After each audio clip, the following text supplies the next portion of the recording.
Welcome to the Wrestling Still Cool podcast. My name's KM. That's Mark. Hey, y'all doing? Appreciate y'all joining a special edition of Retro Review. Right. So we have David Brit with us, and he's going to be talking about the territory days back when he was coming up in North Carolina area. And as everyone knows, that's where Ric Flair, the Nature Boy, hails from. Absolutely. David Brit is a longtime wrestling fan. Took to the territory days, country music singer, songwriter, and an inventor of the Spiidergrip. Really cool to have him on here. And we're also on, go ahead and do our socials, man, for Twitter and all that. The Twitter is Wrestling S Cool, and you have to take over the rest. All right. At Wrestling Still Cool for Instagram. Facebook is Wrestling Still Cool. We're also on TikTok, Wrestling Still Cool 90, and you can reach us on email at wrestlingstillcool@gmail.com. You can find us on YouTube and Apple Podcasts, Spotify, and yeah. All those good things. SoundCloud too. It's Spreaker. Yes. All right. Spreaker, Spotify, whatever. Yeah. All right. So David Britt's going to talk about the territory days. So David Britt, go ahead and take it over, buddy. Hey, listen, thanks for having me on. I really appreciate it. I think this is awesome what y'all are doing.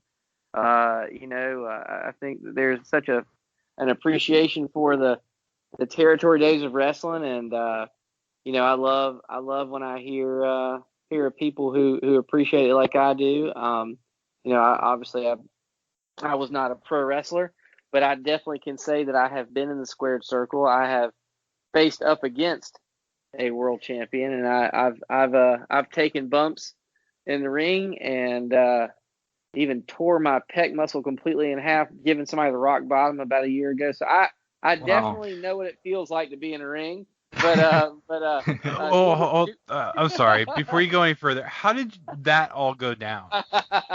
Well, I'll tell you. Yeah. So obviously, I grew up huge fan, and thus we're talking today. But from my country music background, I guess probably been 3-4 years ago. Heck, it may even been 5 years ago. But I wrote a song called "It's On Now." Oh yeah, I got that on my player too. I got that one.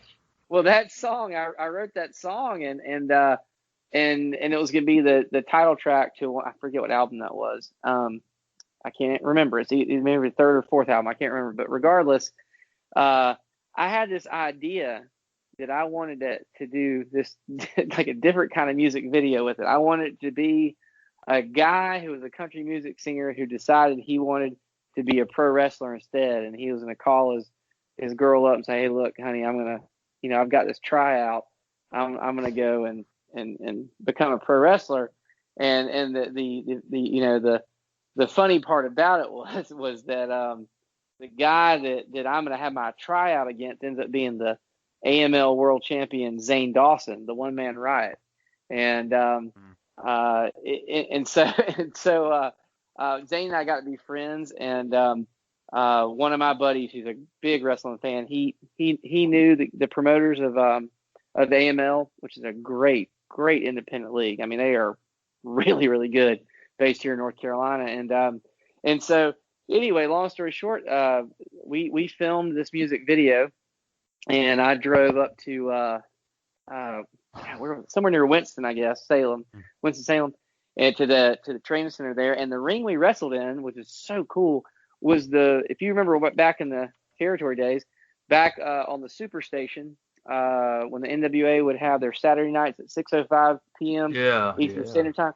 That kind of that cool ring, it was one of the rings they taped in, and I guess that promoter bought it from Crockett, I guess, or somehow got it, bought it or whatever from stuff that they had left over, and so I actually got to wrestle in one of those rings, and so I had to go in there and I had to learn how to take bumps like literally within the first 5 minutes, and I will tell you, if you haven't been in a wrestling ring and you have not ever felt what it feels like hit a mat, let me tell you, anybody out there who wants to tell you it doesn't hurt, they are sadly mistaken, because it hurts. Like, I mean, it's basically, that's what I try to explain to somebody. I said, listen, they said, what does it feel like when you land? Well, you got to remember there's steel girders under there, and then there's wood, on top of that. And then they take a small thing of foam and canvas goes over top of that. And, there's a tiny bit of spring. But basically, they jump up in the air and land on some hardwood floor, that maybe has a little bit of spring. It's not comfortable. And so if you don't tuck your chin in and you let your head lay back and you take a bump and you get body slammed or whatever, let me tell you, it will knock you silly. You have to tuck your chin in. So when you fall back, you throw those arms out and you tuck your chin in. And they told me, said, David, tuck your chin and throw your arms out. Oh, I got this. So you learn by just taking yourself and throwing yourself. Imagine just throwing yourself back on your bed. You do that on the floor, on the wrestling ring. You throw yourself back. The first one I did, my adrenaline was flowing. I was a little bit nervous. And so I threw myself back and I hit my head.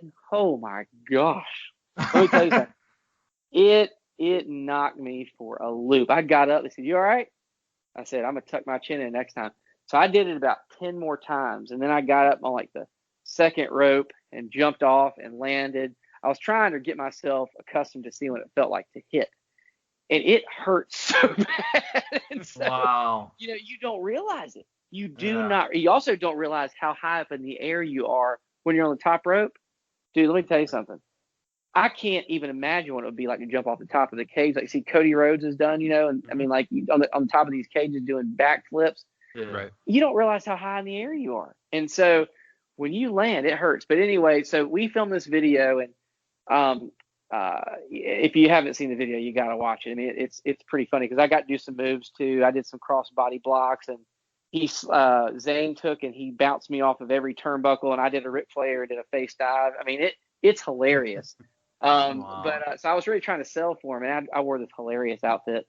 But we had such a great time doing that, man. It was so fun, and but we filmed this body slam scene. He picked me up and body slammed me. The camera guy, he said, we got to try it one more time. I said, man, if you don't get it right this time, we're not gonna do this scene, because I did body slam about 8 times, and my head was killing me. And so, because it's like I was tucking my head in, but my chin in, but if you hadn't done this before, and all of a sudden somebody's slamming you like that, and Zane is a big dude, man. And so anyway, so that was so fun. So we did that. That was how I first got into doing this stuff. And then as far as tearing my pec muscle, last year, Spiidergrip, which for those of you who don't know what Spiidergrip is, I invented this product that keeps you from dropping your cell phone. And so it's something I worked on for the last few years. And so we were going to do a promo for it at an AML wrestling event, and I think we were in Thomasville, North Carolina. I can't remember, to be honest with you, or East Lincoln High. I can't remember anyway. So we went there, and the whole deal was going to be, it was going to be a work, obviously. It was, and so Zane, same guy, he was going to come out from the curtains kind of before the match started, right before the match started, the crowd was there. And I was going to be in the ring going, hey, let me tell you about Spiidergrip, and tell everybody, the whole crowd, blah, blah, blah. Well, Zane was going to come out, and he was going to push me around and beat me up and all kinds of stuff like that. And I was going to show him I could not drop my phone, and I was going to pick him up and do the rock bottom. Okay? So I was going to show everybody, hey, you're never going to drop your phone. I'm going to pick this 300-pounder up. I'm going to slam his butt in the ring, and I'm not going to drop my phone. Well, I got there about 2.5 hours early so we could warm up, And I don't know if you've ever seen before. I'm not a small. I'm about 6 feet tall, about 190 pounds, and I mean I work out. I mean I played, like I said, played college and pro tennis. So I'm not a small person.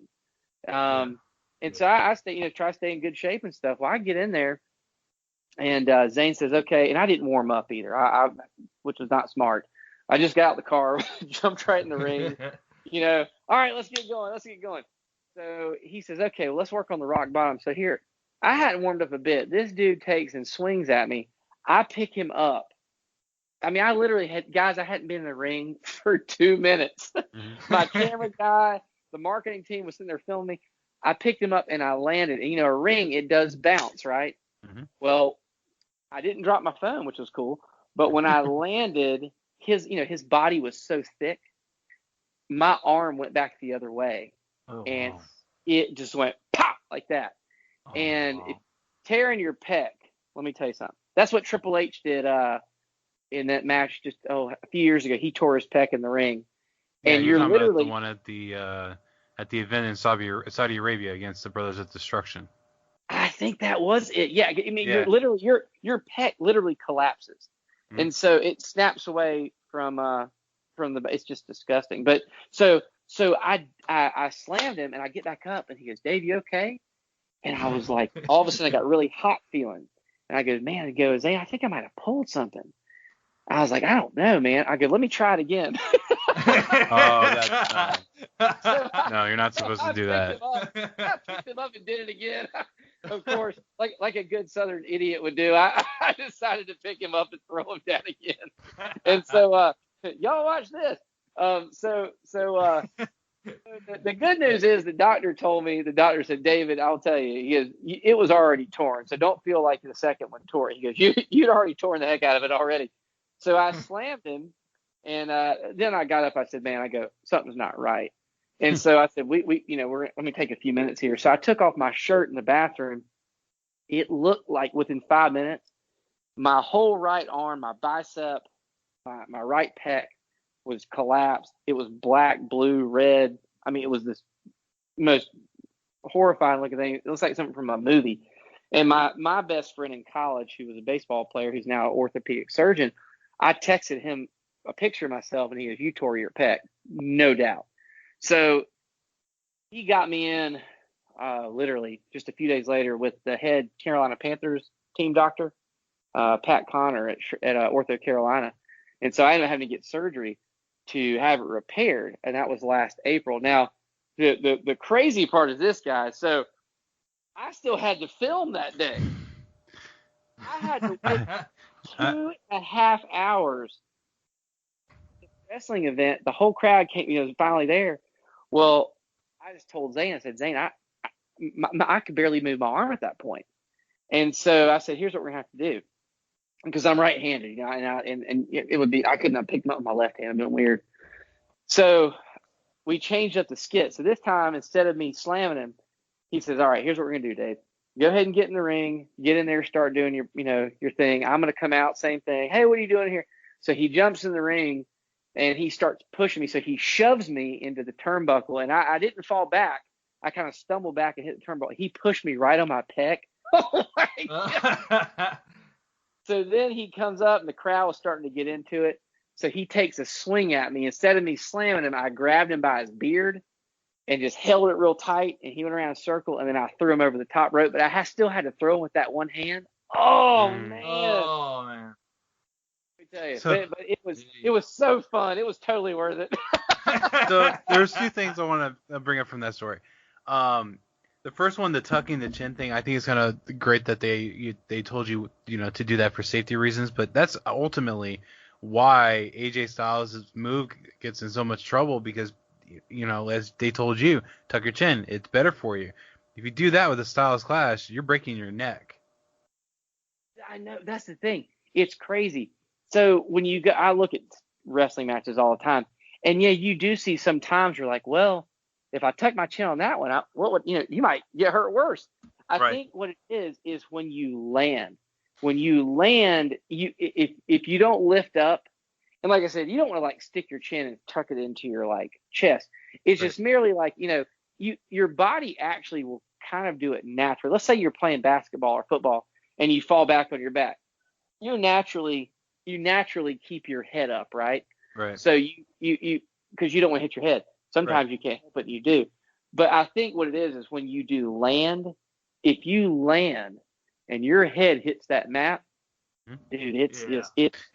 No, it totally makes sense, but it kind of goes to show why so many wrestlers get hurt in it, because you're trained to do that. Yeah, exactly. You are, and I think that that's why I have such amazing respect for these guys, because you can clearly see. Look, dude, you can clearly see. I was last night. I watched Undertaker versus Shawn Michaels.